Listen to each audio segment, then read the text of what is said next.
In this video, we are going to discuss not-for-profit concern problem number 5 from your textbook exercise. Let's see the problem. Here they have given you receipt and payment account of Bharatiya Kalakrida Solapur, and you need to prepare income and expenditure account. Balance sheet is not asked. Now let's start with the posting.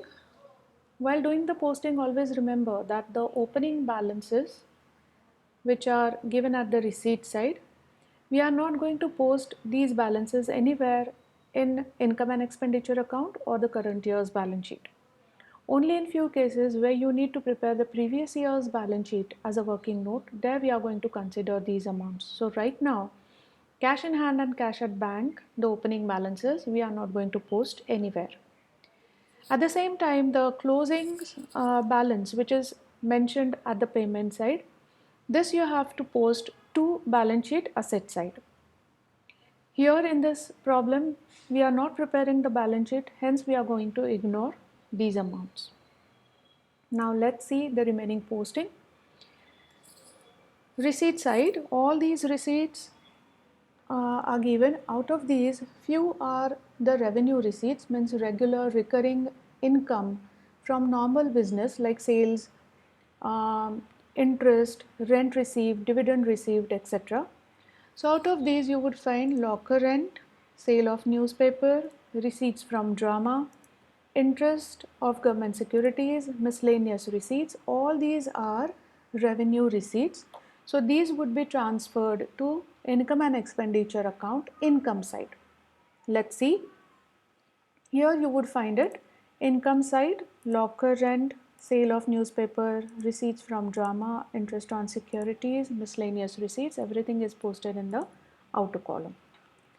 Now there is entrance fees and legacies. These two are the capital receipts. Capital receipts means one time income which is non-recurring in nature.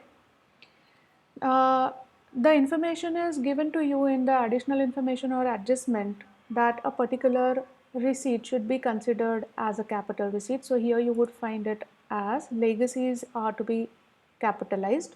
To be capitalized means it should be treated as a capital receipt. So here legacies rupees 12,000, we are going to consider it as capital receipt and it will not be posted in income and expenditure account. It will be transferred to the balance sheet. Here we are not going to prepare the balance sheet, so we are going to ignore this amount. Then the additional information says that 50% of the entrance fees to be capitalized. Entrance fees are 2,900. Now this amount will be split in two parts. 50% will be considered as income and the remaining 50% will be transferred to the balance sheet. So let's see how to show it in income and expenditure account. Here we are going to show the entrance fees in the inner column 2,900. From this we are going to reduce 50%, which is 1,450. The remaining 1,450 would be shown in the outer column. Now this amount which we have reduced from the entrance fees, actually it should be shown to the balance sheet. There we are going to add it to the capital fund, but here the balance sheet is not asked. So again we are going to ignore this part. Now let's see the posting of payment side. Again, out of all these payments, you would find that few are the revenue payments, revenue expenditure like short-term recurring expenses which are essential for day-to-day operations to maintain our earning capacity.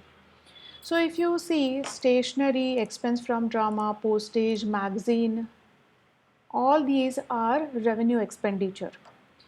So these would be posted to the expense side of income and expenditure account. Even salary is the revenue expenditure which will be posted to the expense side, but here there is one adjustment to salary, outstanding salary rupees 200. So we have to give effect to this adjustment, hence this salary amount will be posted in the inner column. Let's see that. So here stationery, expense of drama, postage, magazine, newspaper, everything is directly posted into outer column. Salary we have posted in the inner column. From that to this amount we are going to add outstanding salary rupees 200 and outer column we are going to write the final amount. Now usually we show this outstanding salary at the liability side, but here we are not preparing the balance sheet, so again we are going to ignore the second effect of this adjustment.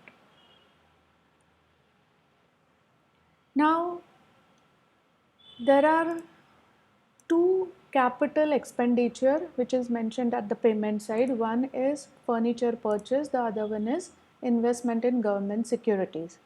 Now capital expenditure means assets purchased or investment made during the year, that would be shown at the payment side. So these two are the capital expenditure which will not be transferred to income and expenditure account, but it will be shown in the balance sheet. So again these two amounts we are going to ignore. So after this, we would see that all the receipts and payments are posted, all the adjustments are given effect to. Now we are going to close the income and expenditure account. So as we close any other ledger account, the same way we are going to close this account, we are going to check the debit total and credit total. Whichever is the greater total, we are going to write it here, and the difference between the two totals will be either the surplus or the deficit.